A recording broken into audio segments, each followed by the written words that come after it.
others. A blind man who can see? Granted, that's a bit of an oxymoron. By definition, if you're blind, you don't see.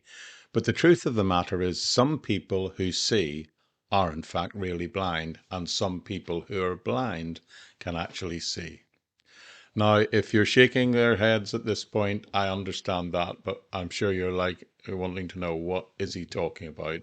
Well, there's a story in the ministry life of Christ about a blind man who saw before he was even healed. And I think that this guy can teach all of us something about what it means to have insights and some things that we need to know. So welcome to today's episode of the Bible Project Daily podcast, where we consider a blind man who really could see.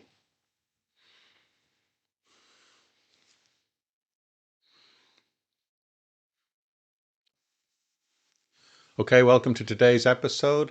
Come with me as we begin our next step on the journey through the entire Bible, and we've reached Luke chapter 18, and I'm going to begin reading today at verse 35 through to verse 43. Then I'll unpack it, then I'll try and figure out what it means for us. Okay, it says this. As Jesus approached Jericho, a blind man was sitting by the roadside begging. When he heard the crowd going by, he asked what was happening. They told him, Jesus of Nazareth is passing by. And he called out, Jesus, Son of David, have mercy on me. Those who led the way rebuked him and told him to be quiet. But he shouted all the more, Son of David, have mercy on me. Jesus stopped and ordered that the man be brought to him. When he came near, Jesus asked him, What is it you want for me to do for you? Lord, I want to see, he replied. Jesus said to him, Receive your sight, your faith has healed you. Immediately he received his sight and followed Jesus, praising God. And when all the people saw it, they praised God also. Okay, there we go, a familiar story, I'm sure, to some of you. Now, in examining and looking at the story of this blind man here in Luke chapter 18, we encounter a couple of little problems. Think something that someone might challenge us about. There are skeptics out there who will use this passage to claim that there are contradictions in the Bible. So I want to address those concerns head on first. Firstly, some point out that there's a perceived inconsistency here between Luke's account and Matthew and Mark's account regarding, if for nothing else, the number of people present, the number of blind men present. Now, Luke mentions only one blind man, but Matthew's story, when we looked at it, it had two. However, this isn't necessarily a contradiction. Maybe it's just a different perspective of the same single event. Just as an eyewitness to an event might focus on different aspects, the gospel writers also emphasize the different details that struck them at the time. Luke and Mark choose to highlight the experience of just one blind man, whereas Matthew mentions two. So these slightly different accounts could, in fact, if they're talking about the same event, they don't contradict. They could, in fact, complement each other. To the point of the fact, it actually is a testimony to the fact that these gospel writers weren't three guys who sat down together and prepared their witness statements, so to speak, looking over one another's shoulder and copying each other. Secondly, some say there's a potential discrepancy regarding the location. Luke states that Jesus was coming near Jericho, while Matthew and Mark indicate that he was actually either in Jericho or departing Jericho. Now, this again, on a superficial level, may seem a bit of a contradiction at first glance. However, ancient cities often had regions and suburbs, and both were identified that way. In this case, it could just be that Jesus was leaving the suburban area of Jericho and was now entering or exiting the city. In fact, that theory finds support in historical references in that time to two distinct areas known by some as Old Jericho and New Jericho. And those terms are used by figures such as Josephus and Eusebius, early church historians. So understanding all these nuances shouldn't throw us into fear. It should help us clarify that these often apparent contradictions, when they're thrown at us, where people say there's disagreements in the Bible, they often stem by just people having different perspectives on the same situations, or can be just nuances in the language or contexts that rather appear to be an inconsistency rather than actually are one. A very simple suggestion could be regarding the two headings is that the man called out on Jesus' way into Jericho and was healed when he called out again on his way back. All of these are possible. Personally, I find the explanation of the two Jerichos to be the most plausible, and I'm quite happy to say that there could very well have been two different events being described here, or one event described in slightly different ways. It kind of is irrelevant to me, because regardless of the specific solution, what is critical is what these are trying to get across and teach us in their report, their testimony of the encounter itself. And that is, if a blind man hears Jesus is passing by and comes out and cries out for mercy, and that, if you understand that simple fact, then you capture the essence of this man's plea for divine intervention and the reason the gospel writers wanted to record it for us. So when in this account, this blind man, we see him coming out in Luke. He's heard that Jesus is passing by, and the text tells us he cries out, "Jesus, Son of David, have mercy on me." Now, first thing to note is that the word cried in this context doesn't imply tears. It's nothing to do with crying. It's the use of the term, as we would also use it in modern English, as depicting a loud shout. Now, in Greek, the word can use to be indicate either shouting just for either joy, or it can be used for shouting in fear. But for sure, the blind man here is raising his voice above the noise of the other people, above the noise of the crowd. That's the key fact. And he's passionately pleading for mercy. What's remarkable also is the need to note the fact that the blind man uses the title when calling Jesus. He says, "Jesus, Son of David." That's how he addresses Jesus. And that is a title that carries significant messianic connotations, signifies that this guy recognizes Jesus as the long-awaited Messiah. When the crowd identifies who Jesus is and calls out, they simply call him Jesus of Nazareth. But the blind man is the one who sees beyond just physical appearances. He's the one who acknowledges Jesus as the true Messiah in this situation. He's the one who sees his real identity. So this blind man's spiritual sight, spiritual insight is really profound here. He not only recognizes that Jesus is the Messiah, but he also understands the messianic prophecy. And I would suggest he specifically understands the messianic prophecy from Isaiah concerning the Messiah's ability to come and heal the blind. So that's why he goes out with boldness and with faith and cries out, "Jesus, have mercy on me." However, rather than receiving the support or encouragement from the crowd around him, what happens? The blind man faces opposition. Those at the head of Jesus' entourage, they tell him to be quiet. The people around him tell him to be quiet, probably as well. Now, the reason for the crowd's specific response in this way isn't actually explicitly stated in the text, but some suggest it was them simply wanting to avoid anyone disturbing Jesus or creating the wrong type of atmosphere. Others have suggested it was simply just the city leaders viewing the blind man's plea as a bit of embarrassment, a bit like a council cleaning up the streets that a dignitary is going to take when they visit their city on the route in. But regardless of the motives of the people behind this reaction, the fact is what we witness here is the blind man's persistence in continuing to call out for God's mercy from Jesus, and that clearly demonstrates his unwavering faith and determination. His example, I believe, should challenge us all as Christian believers to relentlessly continue to persist, despite any opposition, despite any encouragement, despite any discouragement we may face along the way. Indeed, the truth is, when you step out to serve Jesus Christ, the likelihood is, well, it's almost inevitable you will encounter opposition along the way. People may indeed attempt to silence you like they did this guy. They may criticize you, and they will certainly want to discourage you. And it's a reality that as faithful believers, particularly in these highly secularized days, we will face this sort of opposition and discouragement. But when you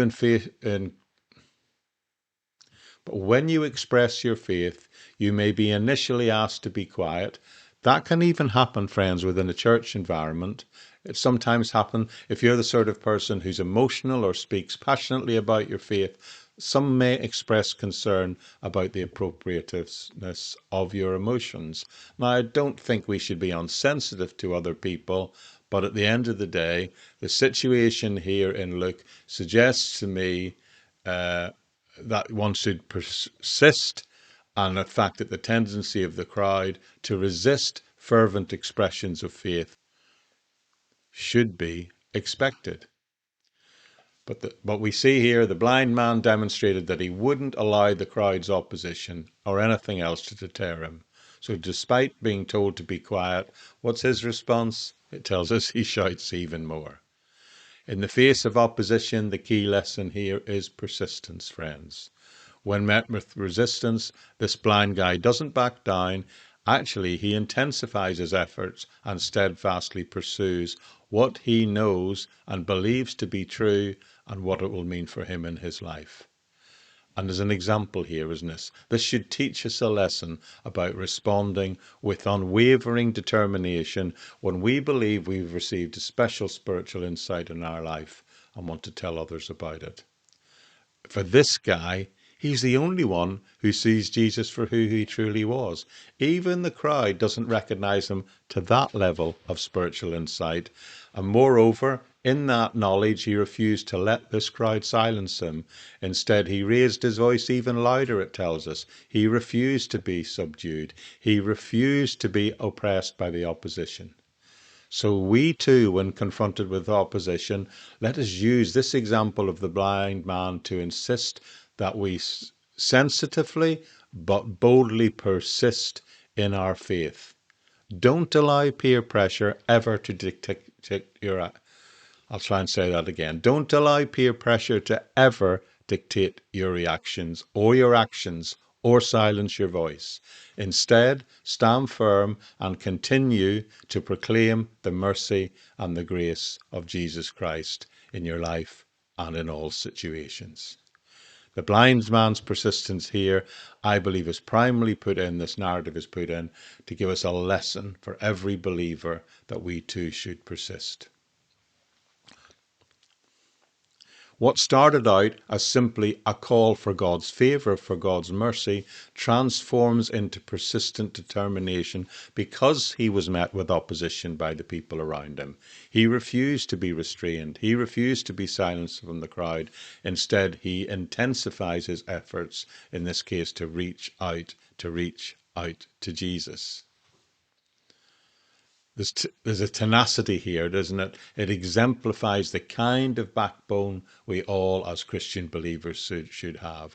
A peaceful but resolute determination to pursue Jesus despite any challenge or even opposition we might face.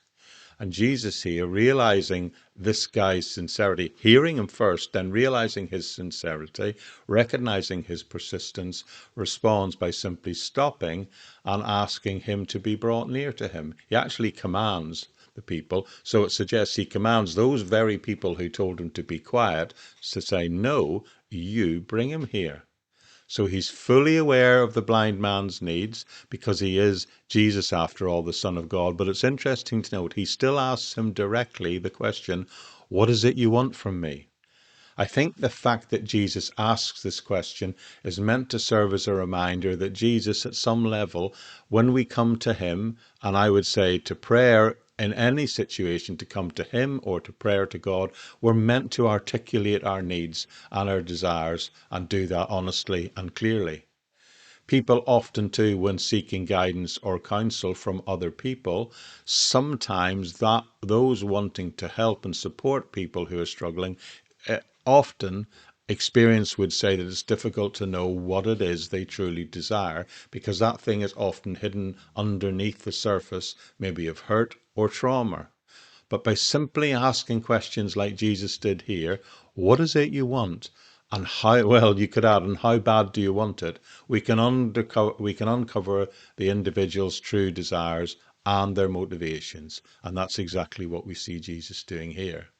I believe adopting this process illustrated by Jesus helps individuals not only express their need, but understand the depths of the desires. And sometimes only by doing that will they also be able and willing to see the sacrifices they need to make to achieve what God wants to do in their lives.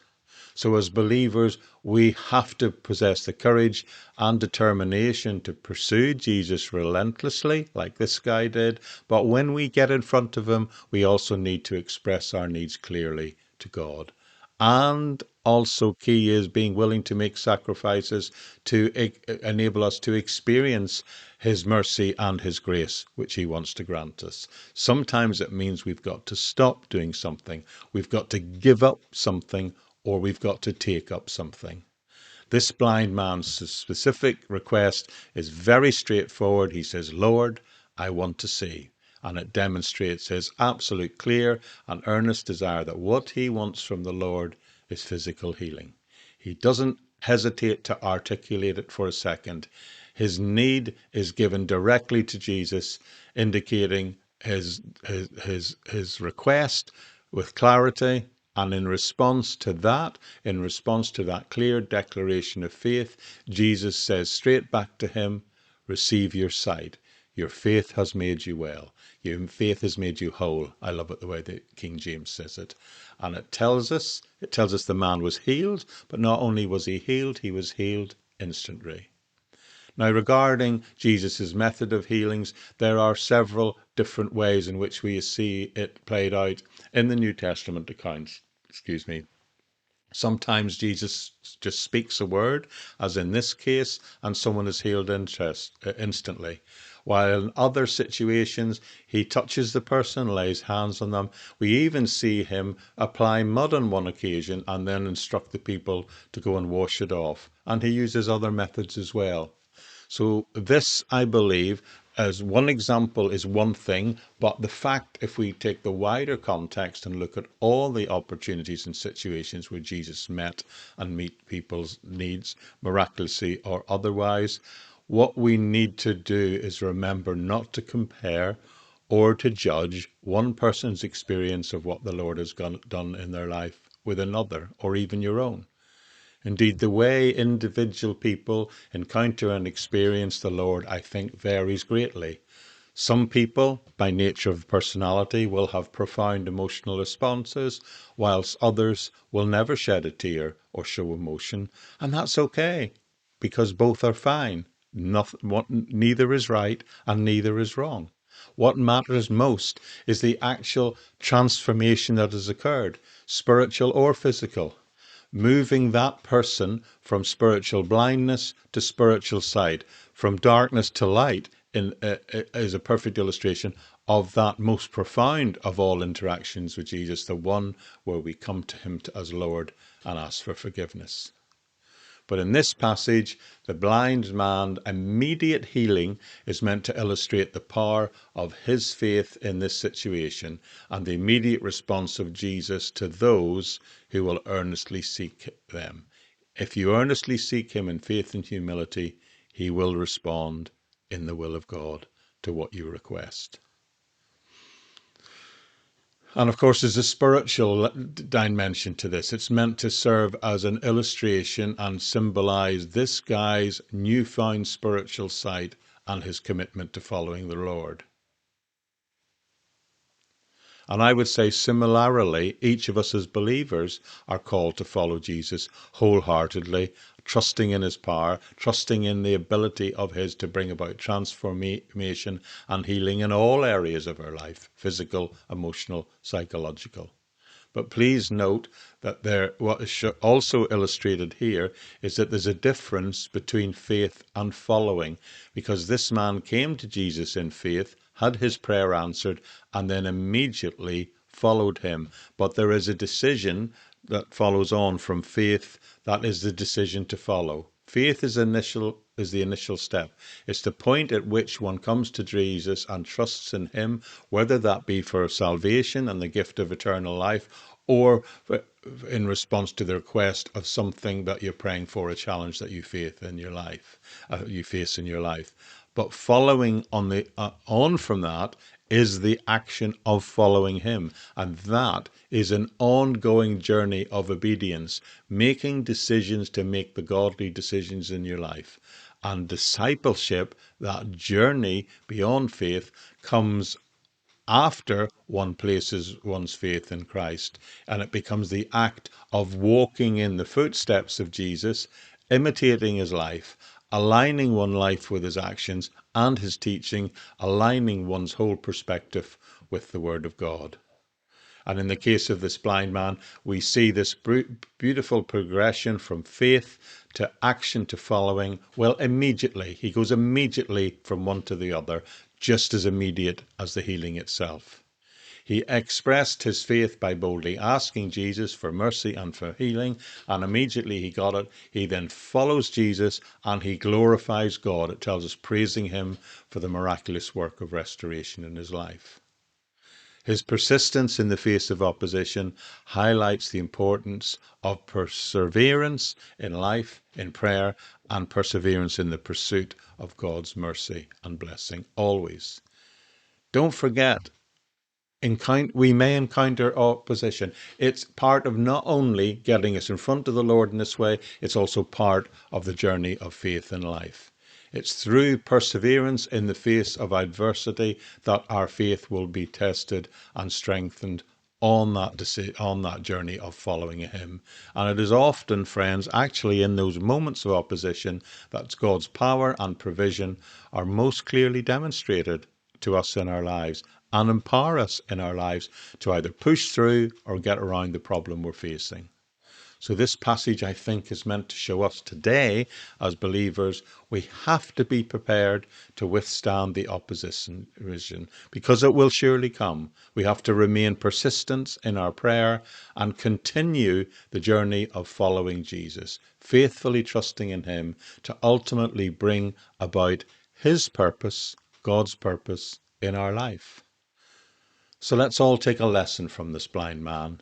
And that lesson is persistence in prayer, unwavering faith in God's mercy, and a steadfast commitment to follow Jesus in the face of even opposition or persecution is that which will bring about the ultimate, the most blessing in our life and spiritual maturity. In living this way, and only living this way, I believe, can we experience the fullness of God's blessing. And by doing that, that is what brings glory and praise to God's name. It points to him as the one who has enabled us. Okay, let me close by making a couple of observations. I believe this passage lies at the end of chapter 18, and I believe there's actually meant to be a contrast between this passage at the end of the chapter and the one at the beginning of the chapter. That was the one we did a few days ago, the story of the rich young ruler. Perhaps you remember him. I think it's interesting that the rich young ruler and the blind man are in the same chapter. They bookend it. The rich young ruler was rich, but was spiritually poor, and the blind man was poor, but became spiritually rich. The rich young ruler, we saw him almost brag about his position. The blind man made no claim of any special merit. He simply asked God for his mercy and favour. The rich young man did not believe and went away still in his sin. But this blind man, this little more than a beggar, believed the Lord and followed the Lord with joy thereafter. So that's the huge contrast in this chapter between the opening with the rich young ruler and the closing with the blind beggar. But there's something else here I think we also need to see. If you've been following me through the Gospel of Luke, we've now been through a pattern of looking at several stories and parables, one after the other, that all demonstrate persistence. Maybe you remember the story of the tax collector and the Pharisee a few days ago who went to the temple to pray. The tax collector was not hindered or stopped by the hypocritical attitude of the Pharisee, who verbally, even in his prayer, looked down on him. He still persisted. Remember the parents who brought their little ones to Jesus, and the apostle says, no, no, you can't do that. But they too were persistent, and they too were blessed, and Jesus used that as an opportunity to teach again. And now here we have the story of the blind man, and the crowd here is literally telling him to sit down and shut up. And yet in the face of that opposition, well, he simply didn't give up. So that tells me, all of this tells me, that when you reach a point where you want to throw the towel in, remember the blind man, remember the tax collector, remember the widow, remember the parents of the children, and just keep going.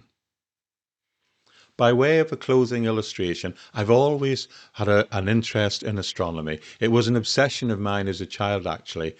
The Apollo program was at its height, and I saved for 5 years to buy my first telescope. In fact, I had a business many years ago that involved the selling of telescopes. I loved working with something that was also a hobby of mine. But let me, as a way of illustration, tell you the story of what happened over 100 years ago and how a new planet was discovered. Years ago, astronomers calculated mathematically the orbit of a suspected planet that they believed they could plot its orbit around the sun based on the gravitational effect of other heavenly bodies within the solar system. But no one could see the planet itself. It was too distant and too small. Then in March 1929, an American astronomer named Clive Tombaugh decided to see if it was true, if there was a ninth planet. And he examined hundreds of pairs of telescopic photographs, each showing tens of thousands of star images, and he did that under a microscope to see if he could spot any differences between the two sectors of sky taken as a photograph at different times, to see if anything extra appeared and passed through the frames. It took him 3 days to scan and compare each single pair of photographs. It was exhausting and laborious and tedious work, and it went on for months and months, over a year in fact. It's estimated that within those plates he looked at over 2 million star images, and he stared at these blinkingly through a microscope 12 hours a day for over a year. That's almost mind-boggling to me. Yet on February the 18th, 1939, he was staring again, as always, at a pair of photographs, and all of a sudden he spotted what he was looking for, that extra dot, that image of what he was looking for. He named it Pluto, and it was the most dramatic astronomical discovery in probably 100 years. And he found it because of his persistence. That's a worldly example of persistence. That's a scientific example of persistence. But I pray that God will give us the grace and the persistence to never give up, just like this blind man, to keep going regardless of the opposition we face, regardless of any difficulties or even persecution we might experience, just to keep hanging on until we come before the Lord, until he meets us, which for me and you in this day may be in the air or in heaven itself, whichever comes first. Thank you for being with me. I'll leave it there for today.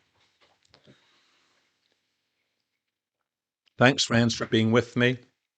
Can I tell you that Thanks for being with the Bible Project Daily podcast. The plan is to, wherever possible, to do a new episode every day as we work through the entire Bible, chapter by chapter, verse by verse.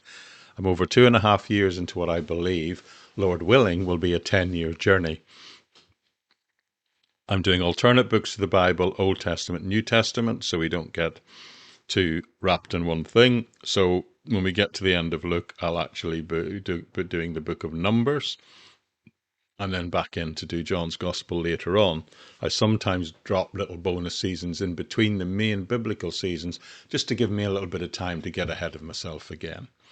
Now, everything I do in terms of the Bible Project Daily podcast is in the public domain, and it's there. You will find links to places like the episode notes page and a full transcript. I'm still putting the transcripts on, but I believe most of the podcast platforms are going to auto-generate them from April 2024. So that might save me 5 or 10 minutes a week of uploading the transcripts.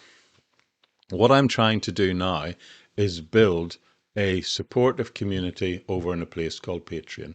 You don't have to financially support the ministry to follow me on Patreon. You can sign up over there, and it's there I do the newsletters and the updates. It's there I do bonus episodes of these other talks I do as a way of thank you, of a way of saying thank you to the people who financially support this ministry. And it's there you can reach out and contact me. I'm no longer going to be using social media like Facebook or YouTube as a means by which I can communicate back and forth with people. I don't find them helpful places to exist. I'd rather build a community of people. Importantly, over there, you will not be tracked by bots. Your browsing history won't be tracked. It's a private area in which we can live and exist as people who are committed to this project to work through the entire Bible, chapter by chapter, verse by verse. Oh, by the way, can I just say I have another weekly podcast which sits in the secular area of history, where weekly, roughly once a week, occasionally once a fortnight, I'm going to do a journey through the history of the Christian church, through the lives and thoughts of the main characters in church history. And we're about 4 episodes in, and there should be a link up here in the episode notes of this episode, wherever you're listening, if you fancy following that as well. But with that all said, I'll leave it there for today. And thank you for being with me. And I do hope I'll see you back here again tomorrow. And remember, you do this at whatever pace suits you. But if you'd make the decision to follow along, then you need never miss a single episode. And you will have made the decision to make the study, the in-depth study of the Word of God, part of the rhythm of your daily life. And I really believed you will be blessed if you do that. Thanks for now. Bye for now.